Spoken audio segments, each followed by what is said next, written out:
Okay, guys, welcome to this channel. Welcome to this video. I'm not gonna make this video really longer. Um, yeah, let's dive into the topic. So the goal um, seems bearish because it's having an HNS pattern, head and shoulder pattern in terms of full form, and it eventually leads into a breakdown. But I haven't taken any short position yet, but I'm just waiting for the breakdown to happen for a confluence and getting into a trade by setting some stop losses above here.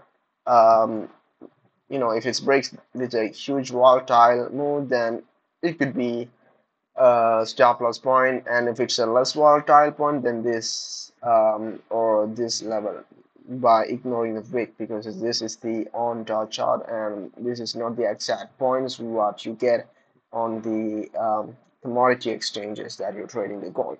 And so the target points obviously could be somewhere over here, because that's where the support level, next support level is situated. But if you are measuring this target on a traditional level, then it exactly matches with the support level that I have just drawn. So I guess that this is really possible. And when it comes to the BTC, the Bitcoin, that's the most anticipated one by you. And I personally believe that this is going to be creating some sort of a pump from here, because this is a choppy move. It produced it could have produced a lot of volatile, sorry, a lot of liquidity on it. Uh, and this is actually really crazy because the market isn't even moving. Because you can see that the daily candle of today, oh my God, it's tiny. Could be probably the tiniest candle that I have ever seen. And crypto couldn't be this much less volatile anymore. Oh, what just happened to the market? I don't know. There is no fucking volatility in this market right now. It could be better to move from this crypto space so somewhere, the commodity section or the stock market indices or the forex market could be a better option for you if you're trading this crypto space right now. At least for a while, once the volatility comes back, then you can enter into new positions. Then that could be a better idea, because look at this. Oh my God. I mean, it's not even moving. Oh, that's fucking ridiculous to see the market like this. I've been really far away from the crypto space, and I'm getting really emotional right now by seeing the situations like this. I personally have experienced like these sort of a choppy moves, and I know how the people could be suffocating the um, you know these sort of moves. Like the market is again and again giving you a chance to exit from your position, because you are neither making any loss nor making any gains. Then why should you be in your positions? Like in open, your funds are tied up with the market, then you're probably gonna be like exiting the positions and getting into any other things, like withdrawing the funds and putting that into a stock market exchange, and boom, putting that into this. Oh, okay. So the more probability again when it comes to the analysis, there is no emotions, and this is something that I would probably like to see, because this is grinding move. Whenever you are seeing some sort of a grinding move, then there could be some stop losses resting above of that. Then we are going to be taking that. This is just a theory, that not a guaranteed thing, but the most probability is that there is have some other probabilities too. Breaking to the downside. Then I'm not seeing that much a big probability for that to happen really soon. Before of that, I probably guess that this could be like a bull trap. Then again to the downside. What are the really great advantage of getting these things to the downside could be, if you're looking in a macro picture, and it's really at the resistance area that is testing right now. And I have seen the inflation adjusted chart of the BTC from the Twitter. Somebody had shared that over there. So if you guys could look that over, and the BTC hasn't made any new all-time high if you are looking at the inflation adjusted chart.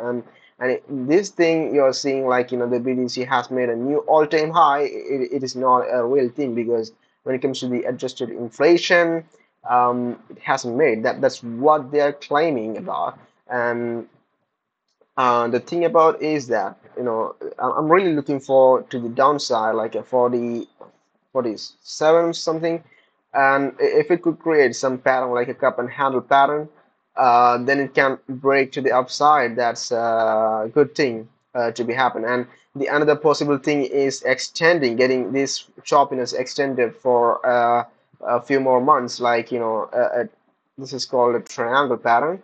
And if the BTC could be like, drive you into some sort of really crazy lower volatile, and making you, like, switching from the market to the crypto space to any other things. And when you are leaving, when the people are really not there, then you can see a big moves coming in.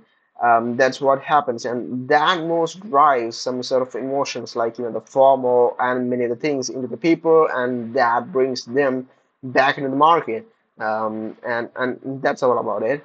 And one more comment about the US stock market. The Nvidia has started crashing.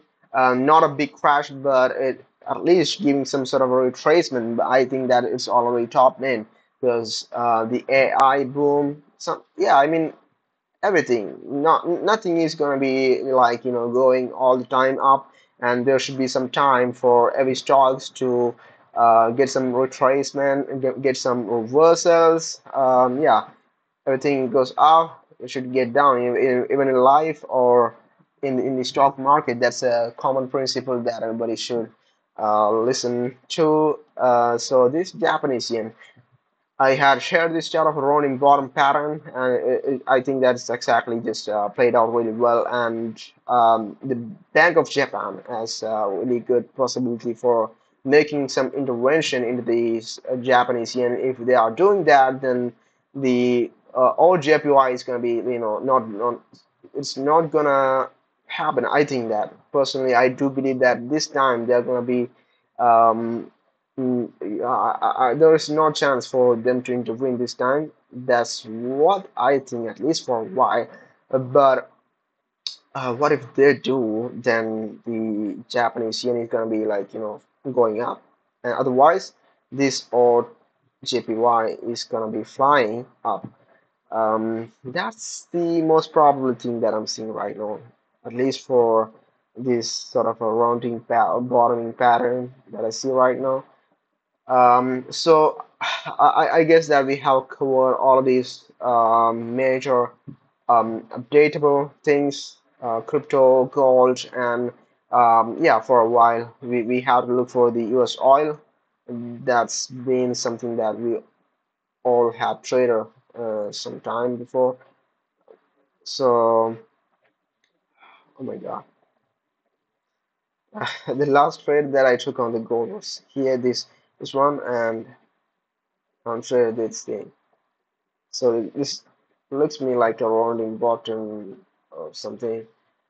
Can't really talk about much about the pattern, but this looks like it's bottoming. Uh, Another thing like palladium, that's a fractal metal, the commodity section, pumping. Oh, that's good. That's a good news. That's like, well, probably it's bottoming up. There should be some news regarding with the palladium that you should be surfing around over the internet. And Dixie pumping again against that thing. The price, like the GBP, is gonna be coming down right now. So guys, that's it. That's all about today's update. Stay tuned, guys. We will be right here with another episode of another update. So stay tuned, guys. Bye. Goodbye. Good night, guys. Here it's night. Even though this shows in the AM, that's not real time. Okay.